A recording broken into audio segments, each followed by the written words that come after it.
Hey guys, how's it going? Hope you're doing well. My name is Crown, and today I'm going to read you some very interesting stories that I hope that you're gonna love. And now, without further ado, let's go!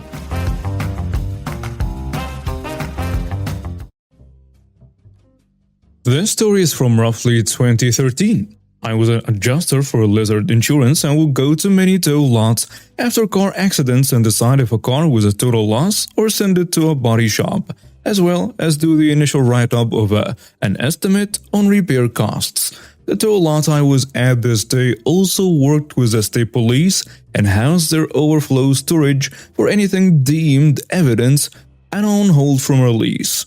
These vehicles were kept behind a locked gate inside the already fenced gated tow yard. I was there to do an appraisal on two vehicles that had been involved in a minor accident. However, both were left unable to drive from the scene due to either multiple flats, lights knocked out, or windows busted. I've finished the first vehicle and I've started taking photos of the second vehicle. I have headphones in and I'm listening to the album Cavalcade by the Flatliners. Anyhow, I see a woman, I guess around 50, walk up to the police evidence lot and the gate swings open out of the corner of my eye. Not paying much attention as the vehicles I was working with were on the same side of the lot but about 50 meters down from the evidence lot. As my back is turned to this woman, I will from here on refer to as Karen. I take the last couple of photos I need. The last being a photograph of the VIN of the vehicle, which is located where the windshield meets the hood, almost on a dash through the windscreen. Hope this makes sense. Karen, out of literally nowhere, grabs both cables to my headphones from behind and rips them out of my ears. "Excuse me, why are there two cars in front of mine so I cannot get it out?" This lot would stack cars in 4 or 5 deep side by side and move them around with a small truck to release them. I tell her, "Please don't touch me, and I don't think you should be in there. You shouldn't be listening to music on a job anyway, or slacking off taking pictures of other people's belongings. You're probably back here stealing." I attempt to point at the Lizard Insurance logo on my blue jacket, but Karen continues on. "Are you going to do your job, or do I need to call the police because you're refusing to give me my property? Have you gone into the office at APC Towing?" "No, I saw you here and you need to move these cars so I can get mine and leave." As Karen opens the door and gets into the first car and one's blocking her, Hey, no, you can't go in there. That is police evidence." I use my cell phone to call APC Towing and inform them. "If you won't move these cars, then I will. Where are the keys?" "In the office, with the employees." At this time, the manager comes running out with one of those weird smartphone/Nextel style phones in his hand. He says, "Hey lady, get the hell out of there. Those cars are property of the state police." He frantically uses his Nextel to talk to someone. He sees the chain used to keep the lock closed has been cut with bolt cutters, y'all. Karen was carrying a pair of bolt cutters and had thrown them into her car when she was back at it. The manager and Karen argue back and forth. I intently listen and half pay attention as I finish my duties for work. About 8 to 10 minutes pass and 7 police cars come flying back into the lot. The manager greets the police and explains what is going on, but not after Karen attempts to scream at the police that I had stolen her car. The police tell Karen to stand over in a direction he points, sending one officer to wait with her. Turns out the lieutenant was on scene who was in charge of the county's police tow licenses. After getting the manager's story, the lieutenant comes to me and takes mine. While I'm informing him of what happened, Karen overhears and starts yelling and attempting to approach me. The officer standing with her grabbed her by the arm, but Karen yanked that arm out of the female officer's hand and shoved her, surprisingly knocking the officer down. Karen is screaming incoherently as she charges towards me. The lieutenant steps in front of me and with his taser, hits Karen with the most beautiful sound in the world. Karen goes limp and faces plants in the dirt/light gravel of the lot and skids slightly. They immediately handcuff her. Turns out Karen had walked onto the lot carrying the bolt cutters while I was in the office talking with the staff about the 2 cars I needed to adjust. She had been roaming the lot until she saw me and I happened to be near her car. Karen was charged with burglary, 2 counts of tampering with evidence, assault on a police officer, assault on me, trespassing and resisting arrest. I know Karen did jail time, but I'm not sure how much. Years later, the tow company I now own impounded her car for being double parked. She remembered who I was and quietly paid. This happened about 6 years ago when I was 12 and my brother was 10. We lived next to an older lady, let's call her Jane, who we never really interacted with. We used to play with tennis balls and cricket balls in our backyard, and occasionally they would go over the fence. When they did, however, Jane would keep the balls and not give them back. She would always say, "Any ball that comes into my yard is mine, and I'm keeping it." One time we were playing with my dog and her favorite ball went over the fence. I sucked it up and went to talk to Meanie Jane, as we called her, only because it was my dog's favorite ball. But obviously she didn't give it back. He was so sad and kept looking for the ball everywhere and wouldn't play with any other ball. That was the final straw. I found a shop online where you can bulk buy sports equipment, usually for schools, and with my dad's help bought 200 tennis balls. Once they arrived, my plan could begin. Step 1. Ask her for my dog's ball again. No surprise, she was mean and wouldn't give it. "Any ball that comes into my yard is mine and I'm keeping it." Fine then. Time for step 2. Step 2. Every day, go into the yard and throw a tennis ball over the fence. Each day, increase the amount. Day 1, 1 ball, day 2, 2 balls, day 3, 3 balls, and so on. And each day before doing this, ask for my dog's ball back. Each day, getting a no. By the time we get to day 19, we only had 10 balls left. And that's when step 3 came into play. Step 3. She had an old rubbish bin she kept all our balls in, and at this point it was overflowing.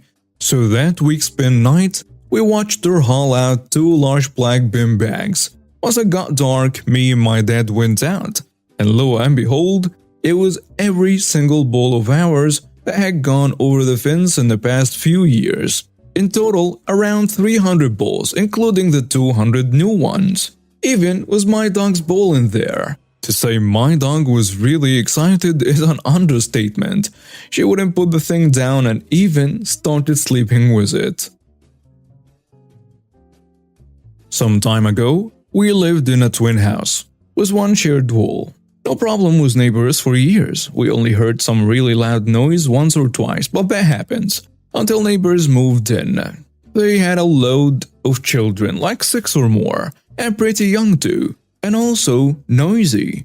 But whatever, children are children, and earplugs are awesome. But then a wife, let's call her Erica, shows interest in our house. It has been for sale for a while actually, even before they moved in.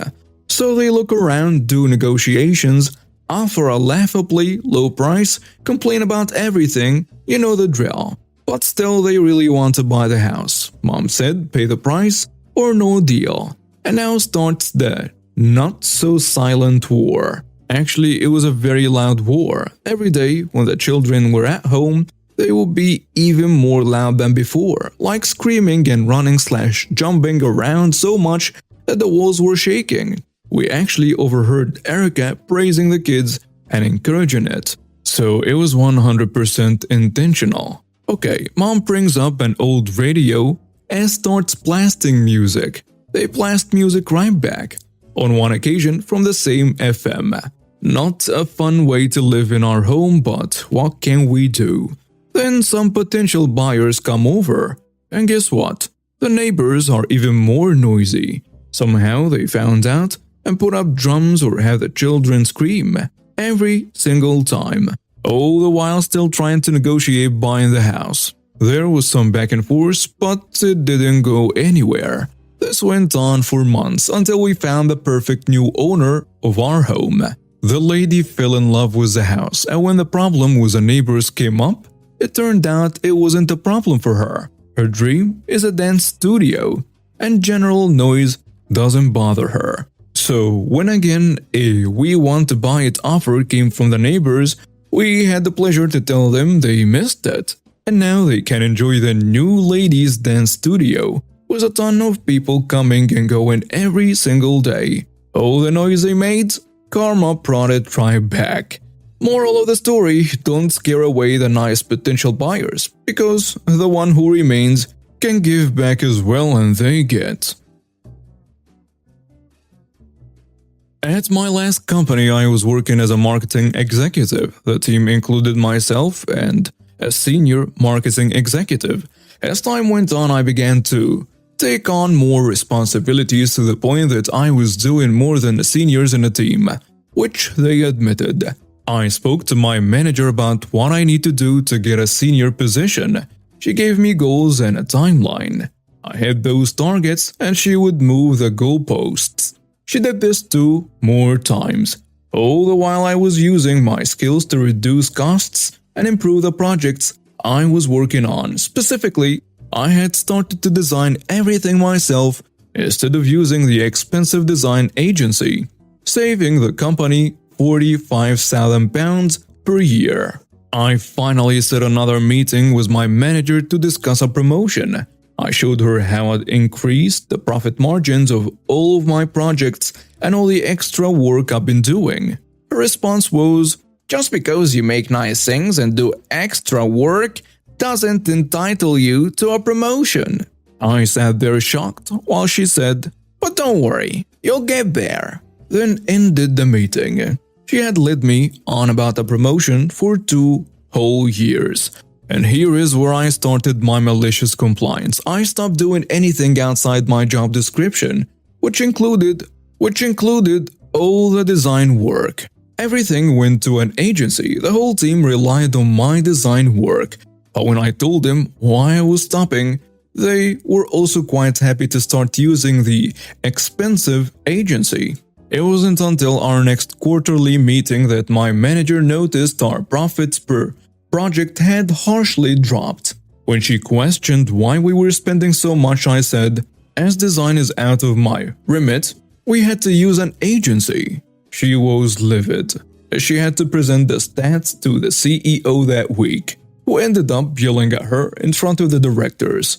She tried to give me an official warning for sabotaging the team, but the talk with HR cleared that away when they realized it wasn't part of my role. She then told me that I had to sign a new contract with an updated job description, and I declined that too. Eventually, she asked me what it would take to get me to continue running my projects like I used to, and I mentioned the job title and salary increase, and she begrudgingly accepted. I was worried about her being hostile, but then COVID hit, and the lady was made redundant. I stayed for a further 2 years before finally moving to a much better place at the start of this year. And as of today, her LinkedIn continues to show that she's unemployed.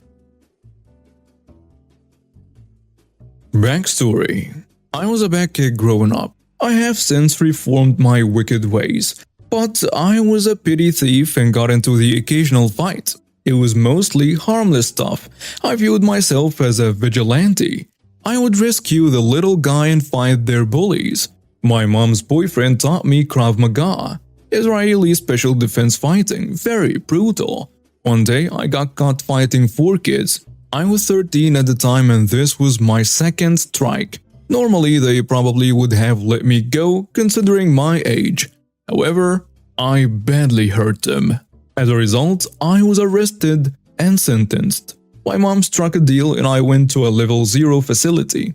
Level 5 is a super max. Level 0 is basically a bad youth camp, or in my case, it was a great rainbow boys ranch. Staff was pretty chill for the most part. They had a lot of rules, but typically I didn't have many problems with them.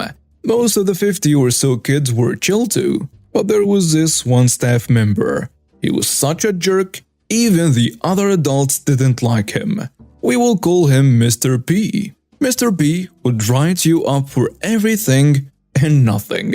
Shorts an inch below your knees, you're a gangster. Lion's hair touches your ears, you're a hippie. No belt? That was his favorite. Oh boy, you will get an earful. This comes into play later. Now on the ranch you had to adhere to the dress code, but when we went on trips, it was relaxing. Typically, Mr. P never went on trips with a group. One year we were invited on a hunting trip, a week-long endeavor in the heat of the summer. Mr. P invited himself along with a relatively small group that went. About 12 to 15 of us, including staff. Sure enough, Mr. B was up our butts about everything, especially a younger kid named Sam.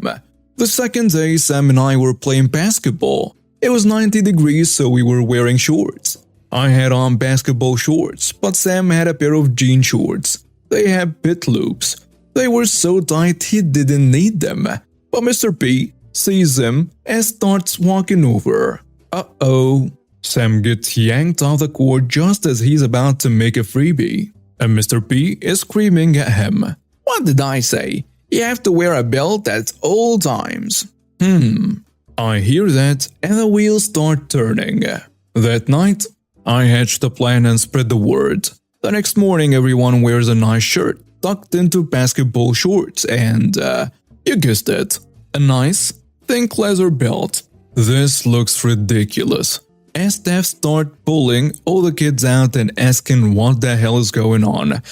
Why is this happening? This isn't funny. We were embarrassed by the ranch. Why would we do this? Every kid points to me. The head staff grabs two staffers. Isn't it my luck? Mr. P is along for the ride. They sit down and ask why I organized this. And I calmly and meekly replied, Mr. P wrote up Sam for not wearing a belt. And he told him that you have to wear a belt at all times. I didn't want anyone else to get in trouble, so naturally, I spread the word. The staff glanced at one another and then asked me to leave. I walked outside the door and listened. What ensued was a shouting match. That morning after breakfast was done, the staff came out and told us that Mr. P no longer worked there.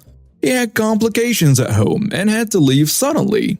Oh, and we didn't have to wear a belt unless we're wearing jeans or loose-fitting shorts with belt loops. We've gone hunting about 6 years, and we still joke about Mr. P. We put a belt on a mounted pair of antlers as a reminder. And now we have reached the end of today's stories. Thank you for watching and see you next time.